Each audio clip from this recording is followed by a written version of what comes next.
আমি দেশবাসী সেনাবাহিনীকে বলবো, জনগণ দায়িত্বশীলকে বলবো, আমরা জনগণের সাথে থাকেন, জনগণের সাথে থাকবেন, জনগণের মন বুঝবেন, জনগণের সাথে থাকবেন, জনগণের বিরুদ্ধে গুলি চালাবেন। অনেকে কিন্তু শিক্ষার্থীরা ধোঁয়া নিচ্ছেন এবং সেগুলো আমরা দেখানোর চেষ্টা করছিলাম আপনাদেরকে। দর্শক সরাসরি দেখছেন এই মুহূর্তে বিক্ষোভ।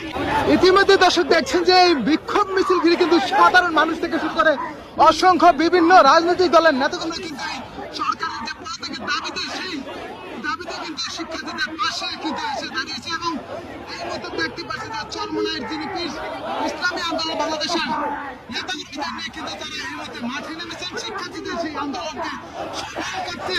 এই মুহূর্তে কিন্তু শাহবাগ অভিমুখে যাচ্ছেন এবং দেখছেন যে অসংখ্য নেতাকর্মী নিয়ে কিন্তু তিনি এই মুহূর্তে শাহবাগের দিকে যাচ্ছেন এবং দেখছেন অসংখ্য শিক্ষার্থী বিভিন্ন স্লোগান দিয়ে হাতে দেখছেন যে হাতে নিয়ে কিন্তু